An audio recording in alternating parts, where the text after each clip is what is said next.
ರೆಮಾಲ್ ಚಂಡಮಾರುತ ಅಸ್ಸಾಂನಲ್ಲಿ ಭಾರಿ ಮಳೆ ಕಾರಣವಾಗ್ತಾ ಇದೆ. ಅಸ್ಸಾಂನ ಧಿಮಾ ಹಸೋವಾದಲ್ಲಿ ರಸ್ತೆಯೇ ಕೊಚ್ಚಿ ಹೋಗಿದೆ. ರೆಮಾಲ್ ಚಂಡಮಾರುತದ ಪರಿಣಾಮವಾಗಿ ಅಸ್ಸಾಂನಲ್ಲಿ ಸುರಿತಾ ಇರುವಂತಹ ಭಾರಿ ಮಳೆ. ಅಸ್ಸಾಂನ ಧಿಮಾ ಹಸಾವೋದಲ್ಲಿ ರಸ್ತೆಯೇ ಕೊಚ್ಚಿ ಹೋಗ್ಬಿಟ್ಟಿದೆ. ವಾಹನ ಸವಾರರು ಕೂಡ ಪರದಾಡ್ತಾ ಇದ್ದಾರೆ. ಹ್ಯಾಫ್ಲಾಂಗ್ ಮತ್ತು ಸಿಲ್ಚರ್ ರಸ್ತೆ ಸಂಪೂರ್ಣವಾಗಿ ನೀರು ಪಾಲಾಗ್ತಿದೆ. ದಿಢೀರ್ ಅಂತ ಹೇಳಿ ಬಂದಿರುವಂತಹ ಒಂದು ಪ್ರವಾಹ. ಸೊ ಹಾಗಾಗಿ ರಸ್ತೆಯೇ ಈಗ ಕೊಚ್ಚಿ ಹೋಗಿದೆ. ವಾಹನ ಸವಾರರು ಕೂಡ ಪರದಾಡುವಂತಹ ಒಂದು ಪರಿಸ್ಥಿತಿ ನಿರ್ಮಾಣವಾಗಿದೆ. ಒಂದು ಗ್ರಾಮದಿಂದ ಒಂದು ಊರಿನಿಂದ ಮತ್ತೊಂದು ಊರಿಗೆ ಸಂಪರ್ಕನೇ ಇಲ್ಲದಂತಾಗಿದೆ. ನೋಡಿ, ಇಲ್ಲಿ ಇನ್ನೂ ಕೂಡ ಒಂದು ಭಾಗದಲ್ಲಿ ನಿರ್ಮಾಣ ಹಂತದಲ್ಲಿರುವಂಥ ಒಂದು ಮೇಲ್ಸೇತುವೆ ಕಾಮಗಾರಿ, ಅಲ್ಲಿ ಕಾಮಗಾರಿಗೆ ಅಂಥೇಳಿ ಒಂದಷ್ಟು ಈಗಾಗಲೇ ಕೆಲಸ ಕಾರ್ಯಗಳು ನಡೀತಾ ಇದ್ವು. ಅದರ ರೆಮಾಲ್ ಚಂಡಮಾರುತದಿಂದಾಗಿ ಅದು ಕೂಡ ನೀರು ಪಾಲಾಗಿದೆ, ಕೊಚ್ಕೊಂಡು ಹೋಗಿರುವಂಥದ್ದನ್ನು ಗಮನಿಸಬಹುದು. ಜೊತೆಗೆ ಅಲ್ಲಿ ನಾಮಕಾವಾಸ್ತೆ ಇದ್ದಂಥದ್ದು ಇದು ಚಿಕ್ಕದಾದಂಥ ಒಂದು ರಸ್ತೆ ಮಾತ್ರ. ಯಾಕಂದರೆ ಆ ಸೇತುವೆ ಆಗೋಕ್ಕಿಂತ ಮುಂಚೆ ಇದೇ ಚಿಕ್ಕ ರಸ್ತೆಯಲ್ಲಿ ಓಡಾಡುವಂಥ ಪರಿಸ್ಥಿತಿ ಇತ್ತು. ಆದರೆ ಈಗ ಆ ರಸ್ತೆ ಕೂಡ ಕೊಚ್ಕೊಂಡೋಗಿದೆ. ಆ ದೃಶ್ಯದಲ್ಲಿ ನಾವು ಗಮನಿಸಬಹುದು ಕುಸಿದು ಹೋಗ್ತಾ ಇರುವಂತಹ ರಸ್ತೆ. ಬಹುಶಃ ಇನ್ನೂ ಸ್ವಲ್ಪ. ಮೊಹಮ್ಮದ್ ಯಾಹಿಯಾ ಕುರಿ ಸಾಕಿ ವರ್ಷಕ್ಕೆ 40 ಲಕ್ಷ ಗಳಿಸ್ತಿದ್ದಾರೆ. ನೀವು ಕೂಡ ಅವರಿಂದ ಕಲಿಬೇಕಾ? ಅವ್ರ ಜೊತೆ ವಿಡಿಯೋ ಕಾಲ್ನಲ್ಲಿ ಮಾತಾಡಬೇಕಾ? ಈಗಲೇ ಫ್ರೀಡಮ್ ಆ್ಯಪ್ ಡೌನ್ಲೋಡ್ ಮಾಡಿ. ಇದೇ ರೀತಿಯಾದಂಥ ಮಳೆ ಪ್ರವಾಹ ಮುಂದುವರೆದ್ರೆ ಅದು ಕೂಡ ಇರುವಂಥ ರಸ್ತೆ ಇನ್ನಷ್ಟು ಅದು ಕೂಡ ಕೊಚ್ಕೊಂಡು ಹೋಗುವಂಥ ಒಂದು ಸಾಧ್ಯತೆಗಳಿದೆ.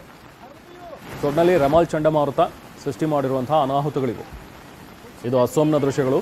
ಧಿಮಾ ಹಸಾವೋ ಅನ್ನುವಂಥ ಒಂದು ಊರಿನಲ್ಲಿ ಆಗಿರುವಂಥ ಒಂದು ಕಂಡು ಬರ್ತಾ ಇರುವಂಥ ಪರಿಸ್ಥಿತಿ. ನೋಡಿ, ಇಲ್ಲಿ ಒಂದು ಕಡೆ ನಿರ್ಮಾಣ ಹಂತದ ಒಂದು ಸೇತುವೆ ಕೂಡ ಇದೆ. ಎರಡು ಊರುಗಳನ್ನು ಸಂಪರ್ಕ ಕಲ್ಪಿಸೋದಕ್ಕೆ ಅಂಥೇಳಿ ರಸ್ತೆ ಒಂದು ಸೇತುವೆ ನಿರ್ಮಾಣದ ಕಾಮಗಾರಿ ನಡೀತಾ ಇತ್ತು. ಅದು ಸದ್ಯ ಕಾಮಗಾರಿ ಅಂತೂ ಬಿಡಿ, ಕಾಮಗಾರಿ ಅಂತೂ ನಿಂತಿದೆ. ಯಾಕಂದರೆ ಅಲ್ಲಿ ಇಂಥ ಮಳೆಯಲ್ಲಿ ಅಂತೂ ಇಂಥ ನೀರಿನಲ್ಲಿ ಮಾಡೋದಕ್ಕೆ ಸಾಧ್ಯನೇ ಇಲ್ಲ. ಬಟ್ ಇದ್ದಂಥ ಒಂದು ರಸ್ತೆ ಅಟ್ಲೀಸ್ಟ್ ಅಲ್ಲಿಂದ ಇಲ್ಲಿಗೆ ಓಡಾಡೋದಕ್ಕೆ ಜನ ಇದನ್ನೇ ಆಶ್ರಯಿಸಿದ್ರು. ಬಟ್ ಆ ರಸ್ತೆ ಕೂಡ ಈಗ ಕೊಚ್ಚಿ ಹೋಗಿದೆ. ನೋಡಿ ಎಷ್ಟು ಪ್ರಮಾಣದಲ್ಲಿ ಅಲ್ಲಿ ಮಳೆ ಸುರಿದಿದೆ ಅಂತ ಹೇಳಿದ್ರೆ.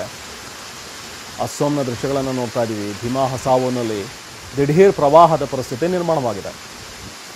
ಇದು ರೆಮಾಲ್ ಚಂಡಮಾರುತದ ಎಫೆಕ್ಟ್ಸ್. ಜನ ಜಾನುವಾರುಗಳೆಲ್ಲವೂ ಕೂಡ ನೀರಿನಲ್ಲಿ ಕೊಚ್ಚಿ ಹೋಗಿವೆ. ಮರಗಳು ಉರುಳಿ ಬಿದ್ದಿದೆ. ಸೇತುವೆಗಳಿಗೂ ಕೂಡ ಆತಂಕ ಎದುರಾಗಿದೆ.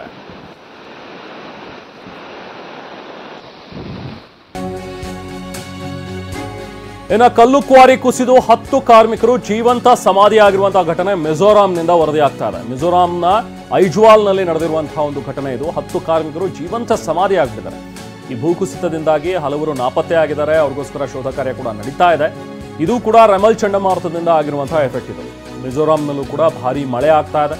ಕಲ್ಲು ಕ್ವಾರಿಗಳು ಅದು ಕುಸಿದು ಬಿದ್ದಿರುವಂತಹ ಪರಿಣಾಮವಾಗಿ ಮೇಲ್ಭಾಗದ ಗುಡ್ಡ ಕುಸಿದಿರುವುದರಿಂದಾಗಿ ಮಣ್ಣಿನ ಅಡಿಯಲ್ಲಿ ಸಿಕ್ಕಾಕೊಂಡು 10 ಜನ ಜೀವಂತ ಸಮಾಧಿಯಾಗಿದ್ದಾರೆ ಅನ್ನುವಂಥದ್ರ ಬಗ್ಗೆ ಸದ್ಯಕ್ಕೆ ಈಗ ರಿಪೋರ್ಟ್ ಆಗಿದೆ. ಇನ್ನೂ ಸಾಕಷ್ಟು ಜನ ಸಿಕ್ಕಾಕೊಂಡಿರ್ಬೋದು ಅಂತ ಹೇಳ್ತಾ ಇದ್ದಾರೆ. ಅವರನ್ನ ಹುಡುಕುವಂಥ ಒಂದು ಕಾರ್ಯ ಆಗ್ತಾ ಇದೆ. ಬಟ್ ಮಳೆ ಜೋರಿರೋದ್ರಿಂದಾಗಿ ಸ್ವಲ್ಪ ಮಟ್ಟಿಗೆ ಮಳೆ ಬಿಡುವು ನೀಡಿದಾಗ ರಕ್ಷಣಾ ಕಾರ್ಯಾಚರಣೆ ಮಾಡೋದಕ್ಕೆ ಸಾಧ್ಯ. ಈಗ ಸ್ವಲ್ಪ ಮಟ್ಟಿಗೆ ಮಳೆ ಕಮ್ಮಿ ಪ್ರಮಾಣದಲ್ಲಿ ಸುರಿತಾ ಇರೋದ್ರಿಂದಾಗಿ ಬಿಡುವು ನೀಡಿರೋದ್ರಿಂದಾಗಿ ಮಳೆರಾಯ ಅಲ್ಲಿ ಕಾರ್ಯಾಚರಣೆಯನ್ನು ನಡೆಸ್ತಾ ಇದ್ದಾರೆ. ಅಲ್ಲಿ ಒಳಗಡೆ ಇನ್ನೂ ಕೂಡ ಸ್ವಲ್ಪ ಜನ ಸಿಕ್ಕಾಕೊಂಡಿರ್ಬೋದು ಅನ್ನುವಂಥ ಒಂದು ಶಂಕೆ ಇದೆ. ಅವ್ರನ್ನ ಹೊರಗಡೆ ತೆಗೆಯುವಂಥ ಒಂದು ಕೆಲಸ ಆಗ್ತಾ ಇದೆ. ಭಾರಿ ಮಳೆಯಿಂದಾಗಿ ರಸ್ತೆ ಸಂಪರ್ಕ ಕೂಡ ಕಡಿತವಾಗಿದೆ. ಮತ್ತಷ್ಟು ಮಳೆ ಆಗುವ ಬಗ್ಗೆ ಹವಾಮಾನ ಇಲಾಖೆ ಈಗಾಗಲೇ ಮುನ್ನೆಚ್ಚರಿಕೆಯನ್ನು ಕೂಡ ನೀಡಿದೆ.